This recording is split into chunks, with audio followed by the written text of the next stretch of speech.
السلام عليكم يا شباب اولى اعدادي، يا رب تكونوا بخير. وحشيني جدا جدا يا ابطال. النهارده معانا امتحان على الوحده الاولى. بص بقى، هنا على اليوتيوب نزلت لك شرح قواعد الوحده الاولى، روح اتفرج عليها، سيبها لك دلوقتي فوق وسيبها لك برضه تحت في اول تعليق. لما تتفرج على الحلقه دي هتشوف بقى الشرح بتاع القواعد، وانتوا طبعا حافظين يا شباب الكلمات ومظبطين الدنيا. يلا بينا دلوقتي نحل مع بعض الامتحان ده، امتحان مهم على الوحده الاولى كلها يا شباب، والقصه كمان وكل حاجه. يلا بينا نبدا. نيجي دلوقتي يا ابطال اولى اعدادي مع بعض مع الامتحان بقى، امتحان شامل الوحده الاولى كلها. يلا السؤال الاول، نقط يا مستر means using computer technology or electronic devices. شباب لما يقول لي في الامتحان تكنولوجيا بتاعت الكمبيوتر وعندنا برضو اجهزه الكترونيه، خلاص يبقى انا دلوقتي شباب على طول بتكلم على حاجه اسمها الديجيتال.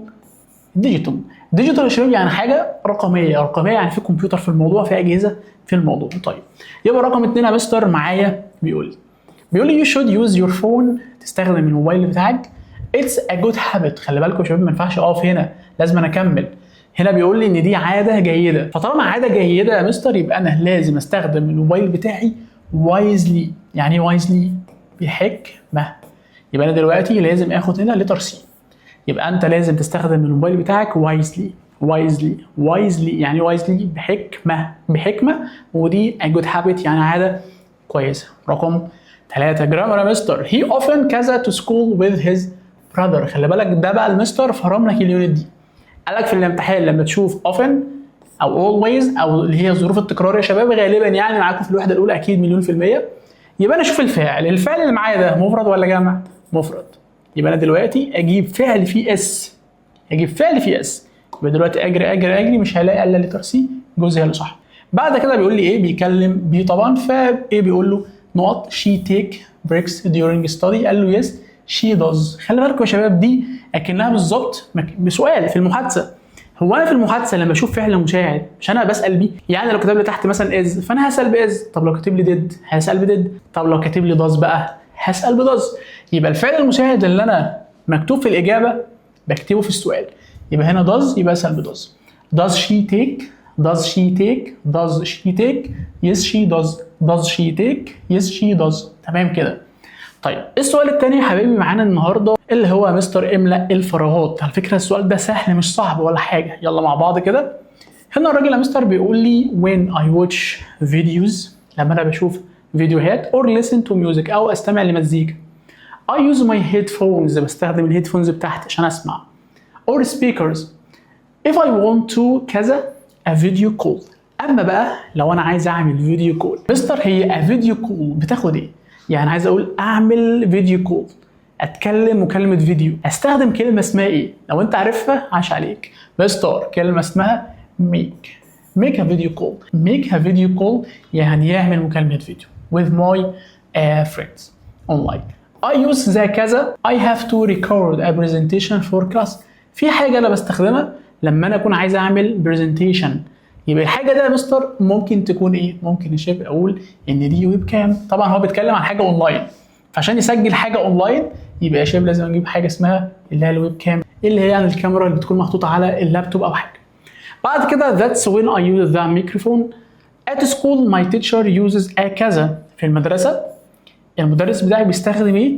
to show us pictures or videos and notes. يبقى المستر دلوقتي اللي عندنا في المدرسه بيستخدم ايه عشان يورينا الصور؟ بيستخدم يا مستر حاجه انت بتستخدمها دلوقتي اللي هي يا شباب السمارت بورد. طيب بعد كده يا مستر الراجل بيقول لي at the end of the day، في اخر اليوم بقى I print. خلي بالك print يعني يطبع. my homework using the كذا it's super helpful. يبقى دلوقتي بتكلم عليه اللي انا ينفع اطبع بيها. مستر ممكن تستخدم حاجه اسمها برينتر اللي هي الطبعه يعني. يبقى انا دلوقتي استخدمت في رقم 1 ميك ا فيديو كول، رقم 2 يا شباب الويب كام، رقم 2 اسف ويب كام، رقم 3 خدنا السمارت بورد، رقم 4 خدنا البرينتر. كده عايش. طيب نيجي دلوقتي يا مستر على القطعه بتاعه الفهم. طبعا قطعه الفهم سهله ما فيهاش اي مشكله خالص مع طلاب اولى اعدادي. طب يا مستر انا عندي مشكله فيها، زي طلاب تاني اعدادي كده بيقولوا لا مستر عندنا مشكله مثلا في قطعه الفهم، عندنا مشكله في المحادثه، عندنا مشكله في املاء الفراغات. المستر الجميل اللي بيحبك شرح لك كل الحاجات دي كلها، الاساسيات دي كلها، واسسك فيها كويس جدا في كورس التاسيس.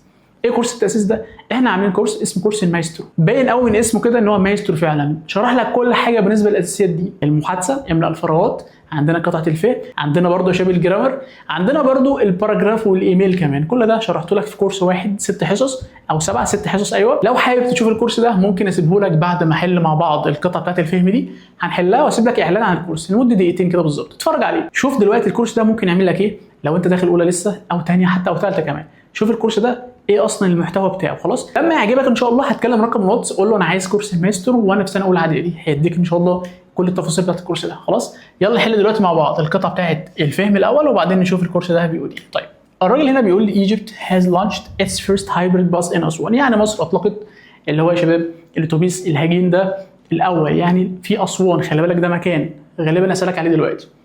ات ده يا مستر عايد على ايه؟ عايد على حاجه غير عاقل، عايد على حاجه غير عاقل. يا ترى ايه الحاجه الغير العاقل ات دي بتشير اليها عشان اسالنا عليها دلوقتي؟ it runs on both electricity and diesel. تمام. helping reduce pollution and protect the environment، معمول اصلا عشان يقلل من التلوث ويحمي البيئه. the bus was made، مصنوع يا شباب الاتوبيس ده by an Egyptian company، يعني معموله او مصنوع يعني بواسطه يعني شركه مصريه. طيب and includes modern technology، وفيها يا شباب تكنولوجيا حديثه like smart navigation زي بتاع اللي هو التوجيه الذكي ده and quiet engines، يعني فيها مستر محرك او محركات quiet يعني هادي. كده الكلمه دي هسألك عليها دلوقتي. هقول لك معلش بس كده، هي كلمه quiet دي ايه المرادف ليها؟ ايه السينونيم ليها؟ او المضاد ليها اللي هو الانتونيم ليها؟ هسألك عليها لازم، طالما كاتبها لك هسألك عليها. طيب فاحنا دلوقتي توقعنا مرادف عارفين كويت معناه ايه. طيب انتونيم مضاد يعني عارفين برضو المضاد بتاعها ايه وحطيناه في دماغنا دلوقتي عشان هسألنا عليه كمان شويه. طيب it supports Egypt's vision 2030 for clean، يعني هنا دلوقتي بيقول لك ده بيدعم يعني رؤيه مصر في 2030 اللي هم عايزين يعملوا كل حاجه حديثه وكل حاجه نظيفه يعني. smart cities يعني يا شباب مدن حديثه. most parts are made locally، في بعض الحاجات مصنوعه محليا هنا في مصر. creating jobs، وطبعا ده هيوفر وظائف للناس. This bus is just the start of Egypt's journey to greener smart transport، يعني ده بيقول لك ده البدايه، ده يعني بيتكلم في موضوع ان ده مصر الحديثه بقى وبيئه يعني التطورات اللي هتحصل، فده يعتبر البدايه يعني. طيب نيجي دلوقتي نسال مع بعض الاسئله السهله جدا جدا جدا، وانت في اولى اعدادي لازم تكون عارف الكلام ده ومتاكد انك هتحل معاه صح دلوقتي. رقم 1 يا حبايبي يلا. The hybrid bus is in ايه؟ يعني يا مستر البتاع ده موجود فين دلوقتي؟ شباب احنا قلنا في مدينه واحده مذكوره دلوقتي اسوان. رقم 2 كلمه quiet is the opposite. بص بقى المستر قال لك هيسالك لا اما عايز المضاد الاوبوزيت لا اما عايز السينونيم المرادف. طيب فدلوقتي عايز عكس كلمه quiet يعني اصلا quiet يعني هادئ، فعكس كلمه هادي ايه يا مستر؟ ممكن ياخد حاجه اسمها noisy يعني ضوضاء وحوارات، مش هادي ولا حاجه. طيب تعالى كده معايا على الاسئله المقاليه. السؤال الاول هنا الراجل بيقول لك what energy does the hybrid bus use؟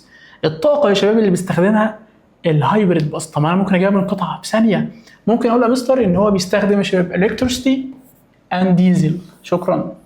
اقول كده في الامتحان it uses electricity and diesel. it uses electricity and diesel، يعني هكتب هنا يا شباب هقول هنا it uses طبعا مفرد احط اس عشان الدرس اللي انا شرحته لك على اليوتيوب المضارع البسيط بحط اس للفاعل المفرد. it uses electricity and diesel. طيب بعد كده what does the underlined it refer to؟ كلمة it بتشير إلى مين؟ طبعا المستر قال لي إن كلمة it بتشير لحاجة غير عاقل، وغالبا بتكلم يعني على الفيرست هايبريد باص. بتكلم عليه لأن بعدها قال لي إن هو بيشتغل بالكهرباء. طب إيه اللي بيشتغل بالكهرباء؟ أكيد الأتوبيس ده. طب يا مستر أنا عايز أتأكد إن إجابتي صح، أعمل إيه؟ سعادتك هتشيل كلمة it دي كده وتحط مكانها الباص الأتوبيس. هتقول له يا مستر ذا هايبريد باص رانز اون بوث الكتريستي، يعني الاتوبيس ده بيمشي بالكهرباء. مشيت صح ولا لا؟ ايوه مشيت صح. يبقى اذا ات دي بتشير فعلا الى الاتوبيس. طيب بعد كده يا شباب رقم 5 اديني a suitable title to the passage، اديني عنوان مناسب للقطعه. ممكن اكتب مثلا the first hybrid bus in اسوان، تمشي صح مفيش مشكله، كل ده صح. لو عندك اجابه ثانيه ممكن تكتبها تحت في اول تعليق. طيب رقم 6 how can the hybrid bus project reduce pollution؟ ازاي يا شباب ده ممكن يقلل من التلوث؟ اللي هو الهايبريد باص. ممكن انا اقول اجابه من دماغي عادي، ممكن اقول بقى because it uses electricity and diesel مثلا. ممكن اكتب because it uses smart technology. خلاص ممكن اكتب كل ده، فده هيقلل من التلوث. تمام كده، لان الحاجات السمارت ما بيكونش فيها تلوث ولا حاجه، كل دي حاجات انا مقتنع بيها. طيب نيجي دلوقتي يا حبايبي مع الجرامر بقى. وطبعا حالا هسيب لك اعلان عن الكورس، نتفرج على الكورس يا شباب كويس جدا عشان ده هينقذك وانت داخل اولى اعدادي وهظبط لك الدنيا، ونرجع نكمل مع بعض الكومبليت. هو انت كل سنه واقف في المشكله دي، بتذاكر انجلش كتير جدا جدا بس في الاخر بتحس ان في حاجه غريبه كده، مش عارف اظبط الدنيا. اما دلوقتي يا ابطال مع زيرو تو هيرو احنا هنبدا مع بعض من الصفر ونبني مستواك خطوه بخطوه، تحدي لاي حد. الكورس بتاعنا يا حبايبي بنبدا فيه مع بعض كده بسؤال المحادثه اللي عليه 5 درجات في الامتحان لو انت ثالثه اعدادي. المستر جاب لك كل حاجه في السؤال ده، من بدايه ازاي نعمل سؤال، ازاي نعمل اجابه، ازاي نرد على اصعب الافكار، خدنا يعني سؤال مزيل، عرفنا ازاي نعمل سؤال من غير علامات استفهام، عرفنا حاجات غامضه كتير جدا في ناس مش بتتكلم فيها اصلا، بس هو ده اللي بنقصك في المحادثه. هتفهم يعني قطعه فهم وازاي نحل اصلا قطعه الفهم دي، واهم حاجه ازاي تجيب كل الاسئله دي بدقه شديده جدا. هنكسر العقده بتاعه السؤال الثاني في الامتحان لو انت ثالثه اعدادي. طبعا الكورس ده يا شباب لاولى وثانيه اعدادي كمان.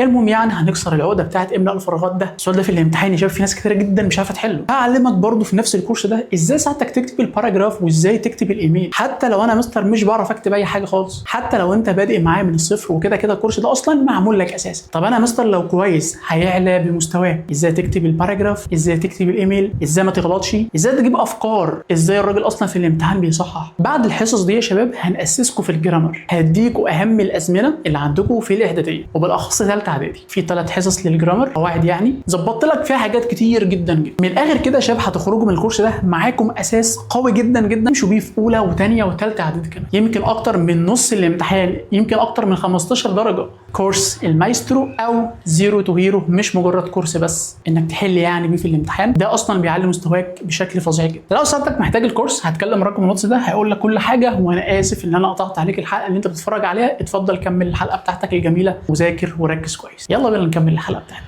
طيب نيجي دلوقتي حبايبي مع بعض مع الكومبليت بقى اللي هو الجرامر بقى. نركز بقى مع بعض. In Egypt في مصر it's كذا always cold in August، الشهر اللي احنا فيه ده it's the hottest month. شهر 8 ده يا شباب هو بيكون اكتر شهر حر اصلا. فهنا الراجل بيقول لك ازاي always دايما بيبقى ساقعه. ازاي ده يا مستر؟ مش بيبقى ساقعه ولا حاجه. يبقى الراجل دلوقتي عايز مني ايه؟ عايز يغير كلمه always دي لكلمه تدي معنى ابدا مش ساقعه ولا حاجه. ايه بقى الظرف اللي انا ممكن استخدمه مكان كلمه always؟ كلمه اسمها never. عشان عليك اكتب never في الامتحان. رقم 2 حازم and علي learns how to use the technology. استنى يا مستر، انت بتقول لي حازم وبتقول لي علي، الاثنين دول اصلا جمع. يعني ايه جمع؟ يعني الفعل اجيبه في المصدر، الفعل من غير اي اضافه. يبقى اكتب هنا كلمه اسمها learn من غير الاس. does لما اشوف كلمه does دي بعدها لازم مصدر من غير ما ابص على السؤال اصلا. كتب لي does يبقى انا اجيب بعدها مصدر. طب بص هنا كاتب لي studies، غلط، study بس. بعد هنا بيقول لي the children. طبعا children لو انت مش عارف ان هي كلمه جمع اصلا مش مفرد، على الرغم ان هي في الاخر مفيش اس. الاسم الجمع ده لا هو مش مفيش اس بس هو جمع. the children not. ايوه يا مستر خلي بالك لو كاتب لي not في الامتحان يبقى انا هجيب لا اما don't لا اما doesn't. استنى، اصبر.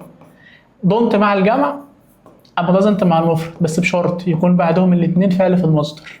طب يلا هنا الراجل بيقول لي يا مستر ازاي children ده جمع خلاص.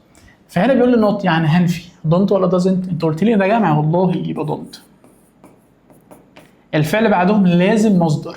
عارف بقى لو الراجل صعب عليك كان ممكن يكتب لك هنا مثلا ايه بليس اس كده، هتشيلها الاس دي لازم تشيلها. طيب تعالى كده معايا على الستوري القصه بتاعتنا الرايقه. يلا عمر يا مستر فيلت كذا at the beginning. الواد عمر ده حس ان هو ايه؟ الصراحه يا شباب انا بقول ان هو كان نيرفوس. عندكم راي تاني؟ لو في راي تاني اكتبوه تحت. رقم 2 that children felt كذا after they opened the box. هم بعد ما فتحوا الصندوق يا شباب لان هم عملوا حاجه يا مستر، حاجه غامضه يعني اللي هو ايه الحاجه دي.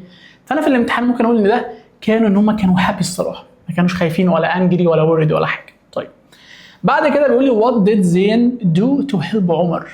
زين يا شباب عمل ايه عشان يساعد الواد عمر ده؟ تخيل كده قال له ايه لو انت فاكر؟ فاكر؟